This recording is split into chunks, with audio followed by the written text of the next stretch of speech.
Hello everyone and welcome to another episode of Gaming News and Gaming Discussions.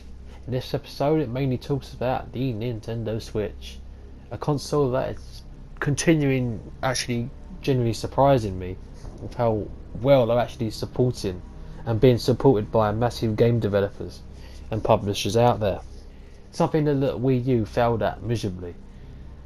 We are seeing many different games such as Doom, Wolfenstein. Now we're getting Outlast, and of course Crash Bandicoot is coming. So all these new games are coming to Switch, which is something once again the Wii U failed at miserably. So it's really good to see that the Nintendo are learning. They're now getting other people to support them, and it's working really well by the looks of it, because Nintendo, it looks like they're coming back at the top or fighting against the top. Because when it was the Wii U, they was kind of losing their way, and there was only a select few games that people wanted, and they had like hardly any, if no, support at all. So it's good to see that they are finally going back to how they should be. And more importantly, there have been some rumours leaked around that Spyro could be heading that way. Because if you don't know, Spyro of course is coming, but there's no Switch announcement yet. Nothing for Switch. It feels a bit weird. But there have been rumours that there could be a Switch version announced either later or coming next year. Now I have to call it a rumour because unfortunately the articles that I read, all the evidence was deleted, but here is what I managed to gather. That a gaming website accidentally leaked a picture or something of Spyro for the Nintendo Switch. I'm pretty sure it was saying that the game was going to be around £10, which is pretty sure about $15 more expensive than the Crash Bandicoot for Switch is going to be. So that either means obviously the game's going to be bigger, or it's going to come out quicker, because it's going to be the whole year. Of course the game's not going to be as expensive for Crash Bandicoot. So if the game costs more for Spyro, it really makes me think that it'll be coming out sooner.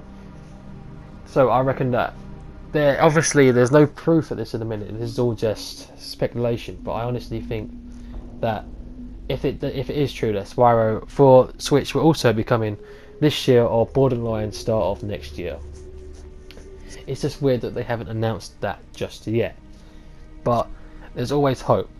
So unfortunately, by the looks of it, I couldn't find anything. All these articles about this thing were deleted. I mean, all that remains now are just a couple of gaming news websites that have managed to capture it, but by the looks of it, the ones I read, they didn't actually manage to capture the screenshot. So once again, none of this means that it's actually coming to Switch. It's all just speculation and hope for the people that have to Switch, in my opinion. I really hope they do get the game as well, because once again, Switch is turning out to be an excellent console and they get so much support, and I hope that continues. But that brings me on to the second part. Another game that I've already mentioned in this video is coming back to Switch, one that I would never have thought I'd see in a million years be put on a Nintendo console. I say that because yes, Nintendo have had some pretty horror and disturbing games on there before. For instance, Manhunt 2 can be played on the Nintendo Wii. So they've had horror games on there before, but the way they've been going is that child friendly is definitely the main focus. Once again, not saying that there isn't horror games on there, but I just definitely didn't see this game going on there, and that's Outlast 1 and 2. Now Outlast 1 is something different, it's got a different name, but you've got Outlast 2 on there as well. So that's once again pretty big news in my opinion. They're getting people like Red Barrels to support them as well with their two games. Excellent. I feel like now that Nintendo players are going to be going, and Nintendo fans are going to see a whole new side of gaming.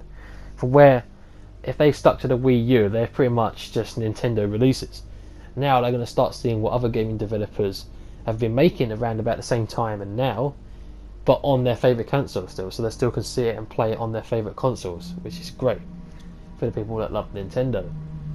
I know all they're doing in a minute is really making me want to get a Nintendo Switch, but I will have to wait that out and see how badly or how well they're going to continue to support the system.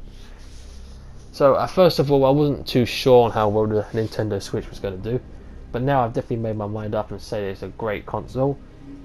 It's definitely one that's going to go well and compete with other big businesses and brands such as Sony and Xbox themselves. So seeing Outlast on there is nothing more than excellent in my opinion, and yet once again more evidence that the Nintendo Switch is going to do really well. So all we've got to do now is hope, and I honestly do think that Spyro will be on the Nintendo Switch. If they've already released Crash for it all, well, they're going to release Crash. I really can't see why they wouldn't release Spyro. It might take a year after, but if this news is kind of true, it might be coming sooner. Who knows? But if you're a Nintendo Switch fan and you want the Spyro, please take this advice. Be patient. It will come. It happened with the Spyro announcement. People were getting a bit too aggressive and it started a load of wars here and there. But it eventually comes. So sit back and hopefully Nintendo Switch will have Spyro on it. So if you watch this video, thanks for watching. That really means a lot to me, and I'll see you guys in the next one. Goodbye.